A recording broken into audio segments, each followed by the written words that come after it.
Week 2 in the CFL is what we're talking about this week. There were 4 incredible games and one that came down to a last-second field goal.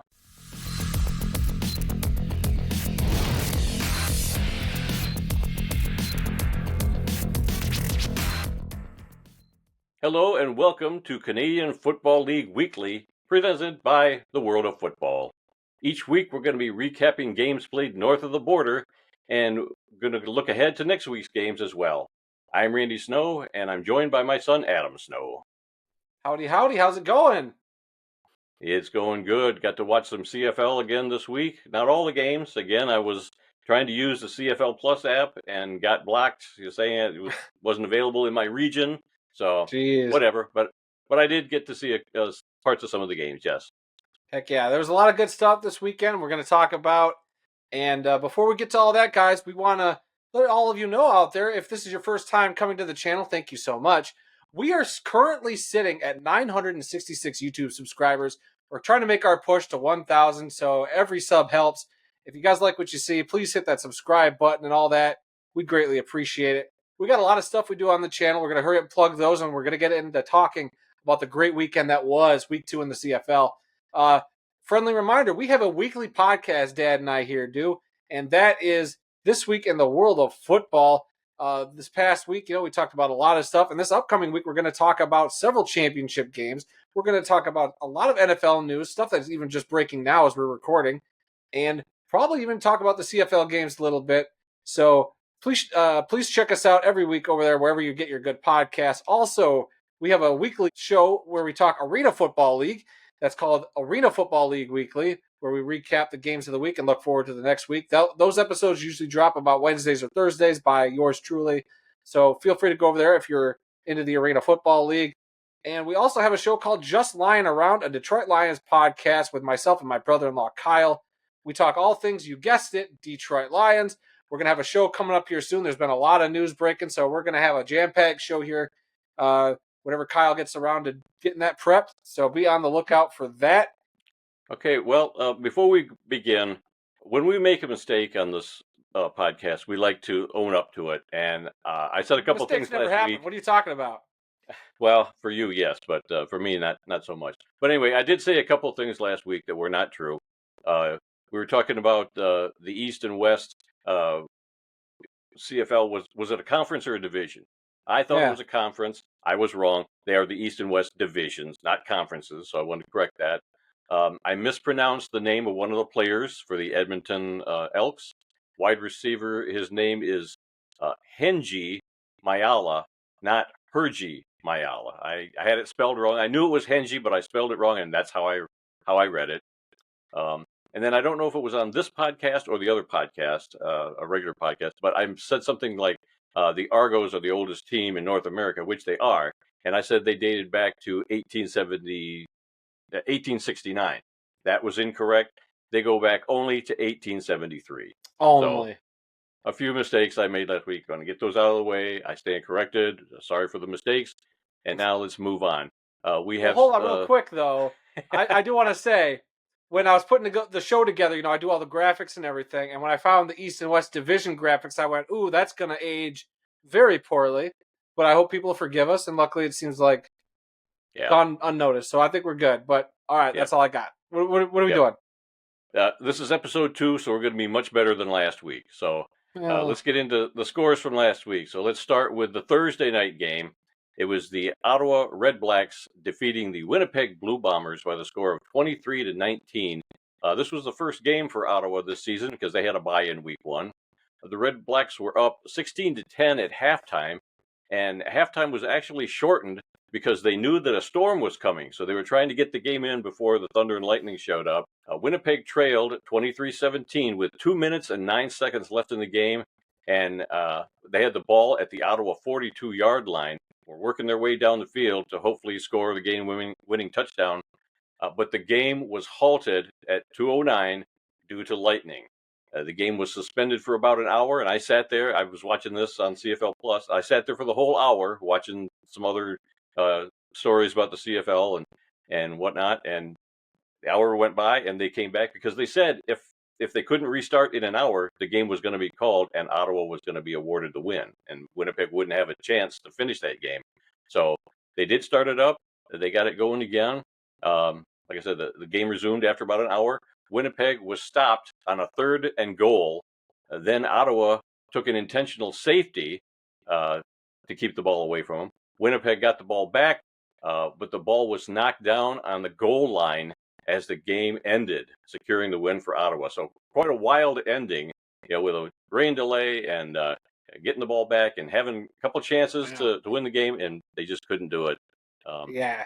And for Winnipeg, I mean, that's 2 straight now, which this has been a really odd stretch to see Winnipeg just drop a couple straight. I mean, even to start the season, it's just bizarre. But, I mean, kudos to the Red Blacks. They played some really good defense there, like that last play, the guy swatting the ball down. I don't know what it is with Winnipeg. Like, they got a lot of their same weapons that I remember from last year and, their championship teams. They just, for whatever reason, it just doesn't seem like the same old Winnipeg team. They're not a bad team, per se. That's 2 weeks in a row now. They've just kind of come up short. Well, last week they really couldn't get the ball in the end zone at all.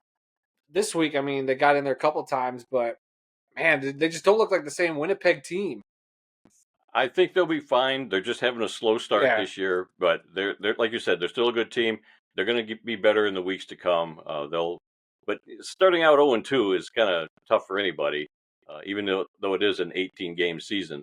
But still, you don't want to go 0-2. Yeah, they'll be back. I'm sure they will. All right, Red Blacks quarterback Drew Brown completed 20 of 33 passes for 238 yards and a touchdown in the game. Running back, and I hope I'm pronouncing his first name correctly, Raquel. Yeah, I'd say Raquel.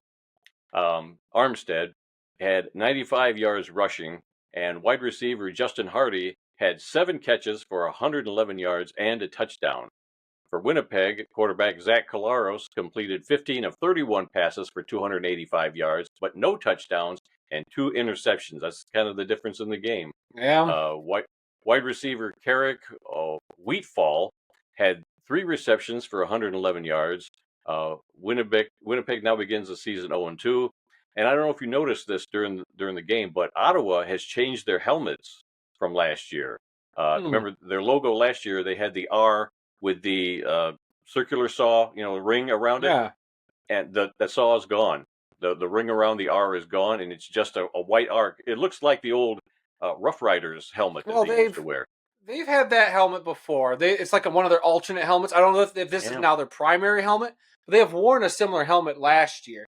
Because like watching the highlights, I didn't think much of it because I was like, I've seen this helmet before, so it didn't really do anything. But they also, what I don't know if you got this coming up in your notes here, but they also, they had the 10th anniversary patch on the uniforms. Yes.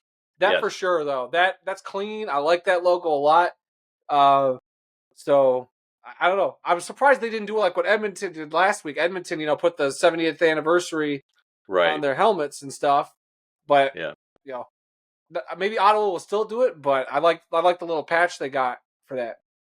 Yeah, I had not seen this Ottawa helmet before, but I really liked it. I mean, I like the other helmet with the ring around the R, but this one I like even better. So I had not seen it before. If you say you've seen it, then it must have been out there for a while. But I'm pretty sure, yeah.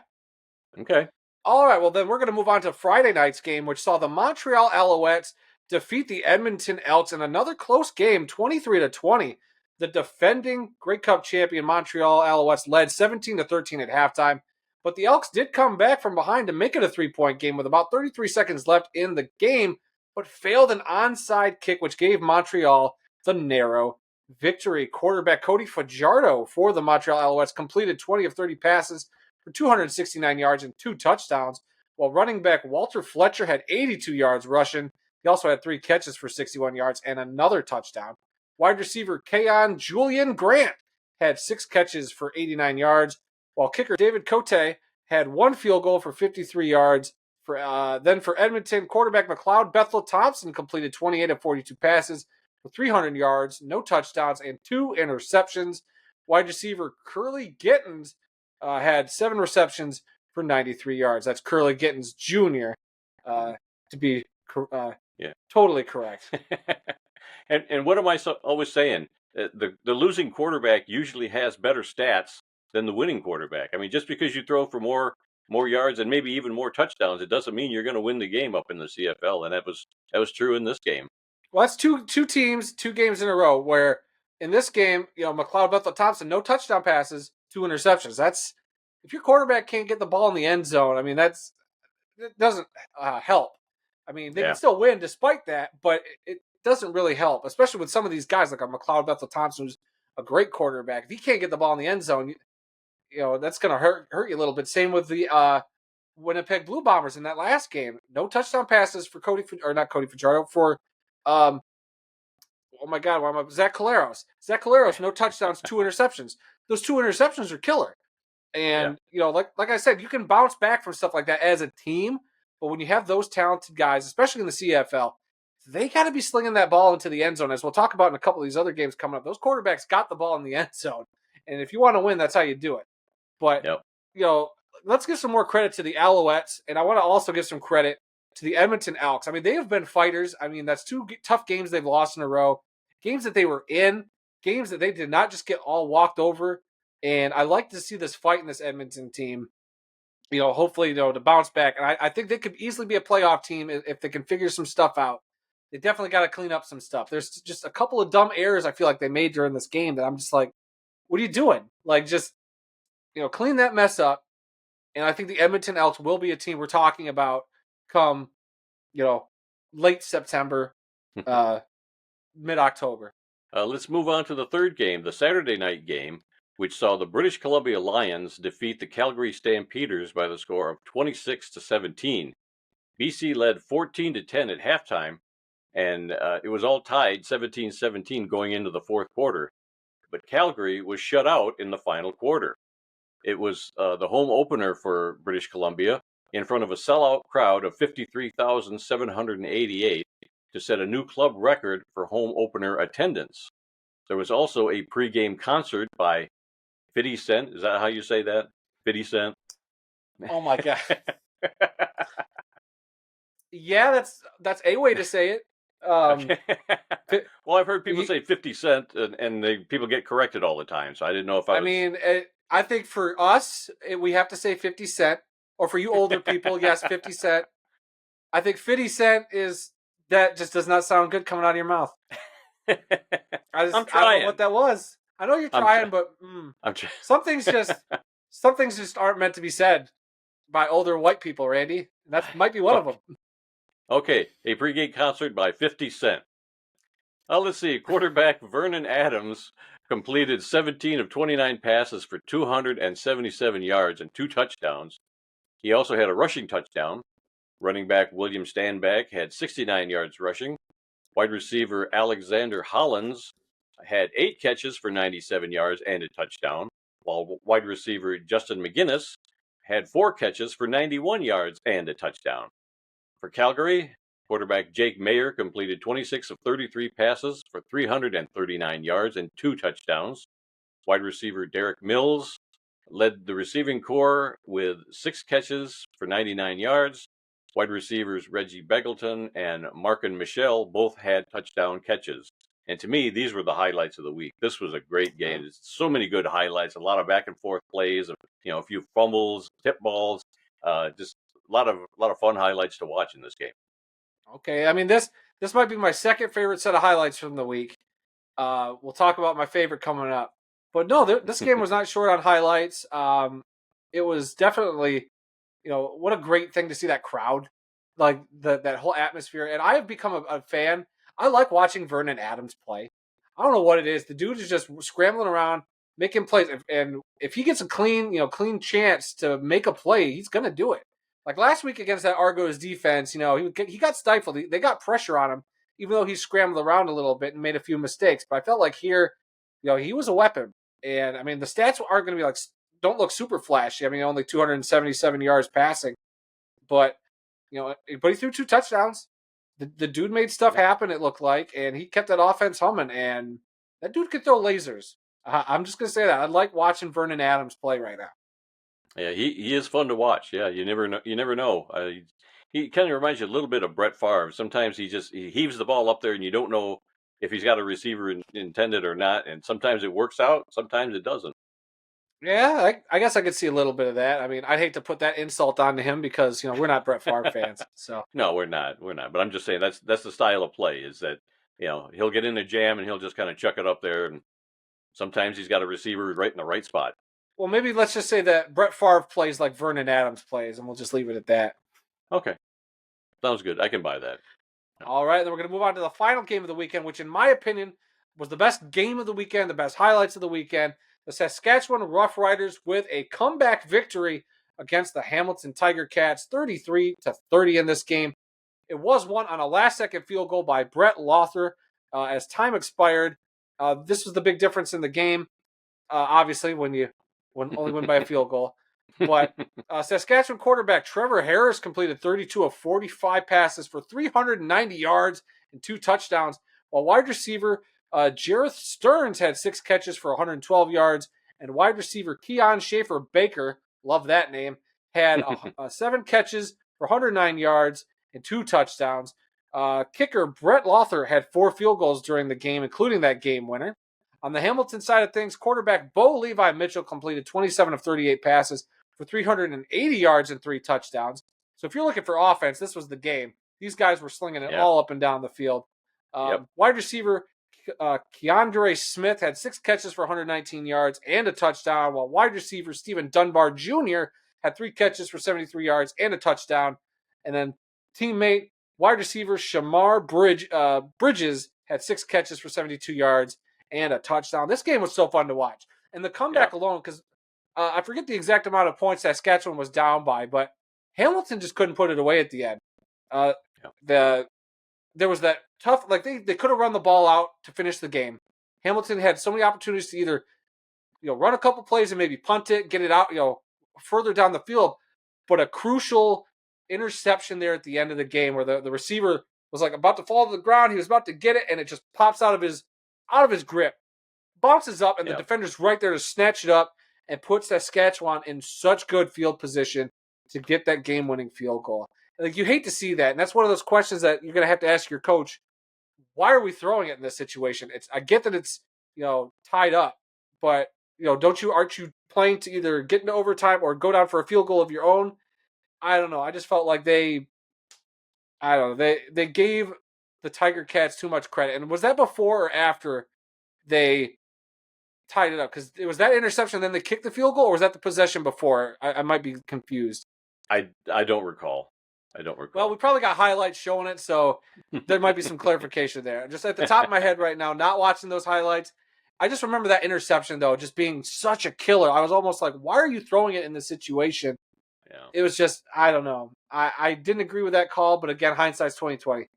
But so this game had everything, though. There were so many wide open wide receivers. I can't remember seeing a game where literally both teams had wide receivers wide open 3 or 4 times for touchdowns or just big gains. And it just seemed like every time that Bo Levi Mitchell went back to pass, he had somebody. He had a dude just streaking over the top, and the defenders, for whatever reason, came up and it left the guy wide open. So, but unfortunately for the Tiger Cats in their home opener there, I believe it was their home opener, just because last week they were in Saskatchewan. So that's a tough home loss there to take, though. Yeah, they definitely had the game in hand, but they kind of screwed it in at the end of the game. Yeah. And then obviously on bye this week, the Toronto Argonauts at 1-0. These are week 2 standings in the East Division, not the conference. The East Division, you have the Montreal Alouettes at 2-0, the Toronto Argonauts at 1-0, the Ottawa Redblacks at 1-0, and the Hamilton Tiger Cats sadly at 0-2. Then in the Western Division, you've got the Saskatchewan Roughriders at 2-0, the BC Lions at 1-1, Calgary Stampeders at 1-1, the Edmonton Elks at 0-2, and the Winnipeg Blue Bombers in last place there at 0-2 as well.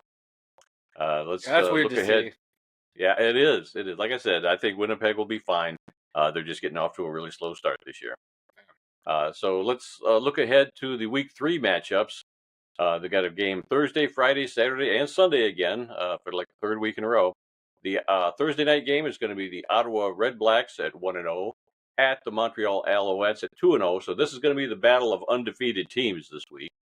On Friday night, it's the BC Lions at 1-1 at the Winnipeg Blue Bombers at 0-2. That's a rematch. The Edmonton Elks at 0-2 at the Toronto Argonauts at 1-0, and we're going to be there for that game this week. Yeah, we will. Yeah, looking forward to that. Nothing else to say. I am looking forward to it.